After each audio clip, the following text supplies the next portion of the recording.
और मेरे दोस्तों के साथ हुआ।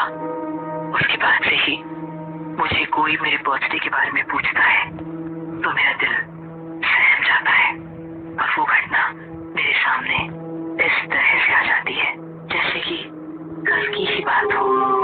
मेरा बर्थडे नजदीक था और उसी टाइम लॉकडाउन पीरियड भी चल रहा था। मेरा मन तो बहुत जोरों की शानदार पार्टी करने का था, लेकिन इस लॉकडाउन की वजह से मुझे ये प्लान कैंसिल करना पड़ा। लेकिन जो मेरे बिल्कुल करीबी दोस्त थे वो ये बर्दाश्त नहीं कर सकते थे कि मैं अपना बर्थडे सेलिब्रेट ना करूं। इश्मीत, रवि और मेरी बेस्टी रेणुका। बर्थडे से एक दिन पहले ही मैं हॉल में बैठी इन तीनों से बात करके फ्री हुई थी कि मेरे फ्लैट की डोरबेल बजी। रात के 9 बजे थे और इस टाइम वहाँ के सभी लोग अपने अपने रूम में होते थे। इस टाइम कौन हो सकता है? कहते हुए मैं उठी और दरवाजा खोला। Happy birthday in advance. एक लड़की जिसकी उम्र लगभग मेरे ही जितनी होगी, उसने मुझे बर्थडे विश किया। मैंने उसको पहले कभी सोसाइटी में नहीं देखा था। थैंक यू, मैंने मुस्कुराते हुए कहा और उसको अंदर ले लिया। अंदर आइए ना। मैंने उसको हॉल में सोफे पर बिठाया और उससे बातें करने लगी। आपका बहुत बहुत शुक्रिया, मैंने मुस्कुराते हुए कहा। आपको पहले कभी नहीं देखा। आप सोसाइटी में नई हो? जी, मैं कल ही शिफ्ट हुई हूँ और कल से आज शाम तक मैंने अपनी एज की किसी भी लड़की को इस सोसाइटी में नहीं देखा था। फिर आज शाम को जब आप गेट से अंदर घुस रही थी तब खिड़की से मैंने आपको देखा था। चलो अच्छा है, मैं भी यहाँ खुद को बहुत अकेला फील करती थी। अब नहीं करूँगी। आप जैसी प्यारी दोस्त जो मुझे मिल गई है, अब दोस्त बन ही चुके हैं तो आप नहीं चलेगा। मेरा नाम नताशा है और तुम्हारा? मेरा नाम रिया है। बहुत खूबसूरत, बिल्कुल तुम्हारी तरह। वैसे एक बात बताओ। हाँ पूछो। आप कल ही शिफ्ट हुई हो और किस फ्लैट में हो ये भी मुझे नहीं पता, पर आपको मेरे फ्लैट और बर्थडे के बारे में कैसे पता चला? जब तुम पार्किंग से आते हुए अपने दोस्तों से बातें कर रही थी तब मैंने सुना था। फिर हम दोनों ने काफी देर तक बातें की और फिर करीब 11 बजे वो मुझे गुड नाइट बोलकर चली गई। अगली रात 10 बजे के बाद मेरे तीनों दोस्त इश्मीत, रवि और रेणुका मेरे रूम में आए। तीनों के हाथ में मेरे लिए गिफ्ट थे। जब वो अंदर आए तो मेरे घर की डेकोरेशन देखकर शॉक्ड हो गए। क्या बात है रिया, हमें तो लगा था कि तुमने अभी तक कुछ नहीं किया होगा, मगर तुमने तो पूरी तैयारी कर रखी है। रेणुका ने कहा। ये मैंने अकेले ने नहीं की, इसने मेरी हेल्प मेरी एक न्यू फ्रेंड नताशा ने की। नताशा? कौन नताशा? कैसे बनी तुम्हारी फ्रेंड वो? और है कहाँ वो तुम्हारी नई फ्रेंड? वो बस अभी अपने फ्लैट में गई है, आती ही होगी। तभी मेरे रूम का दरवाजा खुला और देखा तो नताशा बाहर खड़ी थी। ये लो, आ गई नताशा। कहते हुए मैं उसकी तरफ बढ़ी। नताशा मेरे कमरे के अंदर जब दाखिल हुई तो मेरे तीनों दोस्त उसको कुछ देर ऐसे घूरने लगे जैसे वो उसको जानते हो। ये तो बिल्कुल वही लग रही है। ऐसा नहीं हो सकता, वो वापस कैसे आ सकती है? अरे क्या हुआ, तुम लोग कुछ बोल ही नहीं रहे? शायद मैं इन लोगों को पसंद नहीं आई, नताशा ने मुस्कुराते हुए कहा। अरे नहीं, ऐसा नहीं है। तुम्हें देखकर हमको हमारी एक दोस्त की याद आ गई। रेणुका ने भी हल्का सा मुस्कुराकर जवाब दिया। वो बिल्कुल तुम्हारे जैसे ही दिखती थी। सच में? लगता है आप लोग उससे बहुत प्यार करते हो, इसलिए मुझे देखते ही आप लोग उसकी यादों में डूब गए।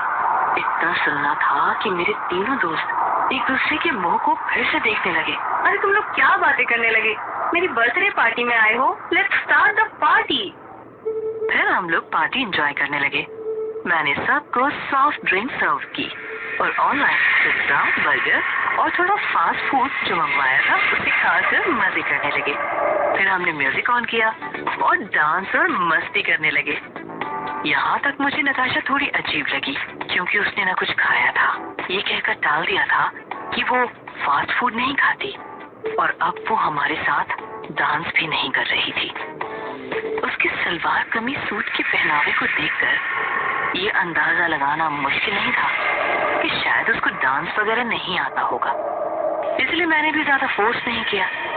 अब 12 बजने वाले थे और मैं केक काटने के लिए तैयार थी।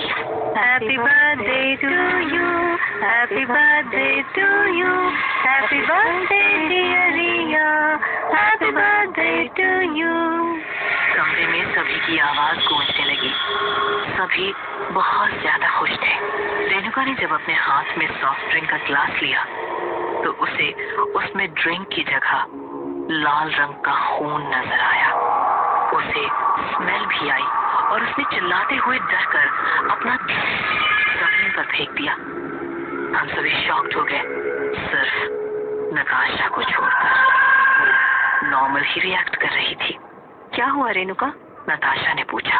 रेणुका बहुत डरी हुई लग रही थी। उसने कहा, इसमें खून था, खून। हम सब उसकी बात सुनकर थोड़ा शॉक्ड भी हुए और थोड़ा हंसी भी आ रही थी। खून कैसे हो सकता है? ये तुम कैसा मजाक कर रही हो रेणु? कहते हुए मैंने उसको जमीन पर पड़ी हुई ड्रिंक दिखाई। ये देखो, ब्लूबेरी ड्रिंक है। ये तुमको खून कैसे नजर आ सकता है? भला खून ब्लू कब होने लगा? मेरी बात सुनकर उसने दोबारा जमीन पर पड़ी ड्रिंक को देखा। अब उसे वो भी ब्लू ही दिखाई पड़ रही थी। पर उस वक्त तो ये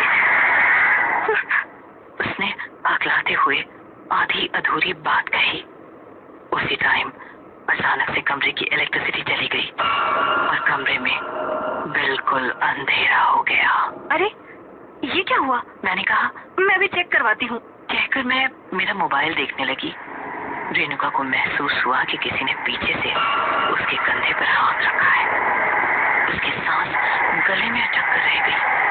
वो अचानक से पीछे मुड़ा और जैसे ही पीछे मुड़ा उसको लगा कि किसी ने उसका गला पकड़ लिया है। अब वो गले से आवाज भी नहीं निकाल सकती थी। कोई उसको पूरी ताकत से वहां से घसीट कर कहीं ले जा रहा था।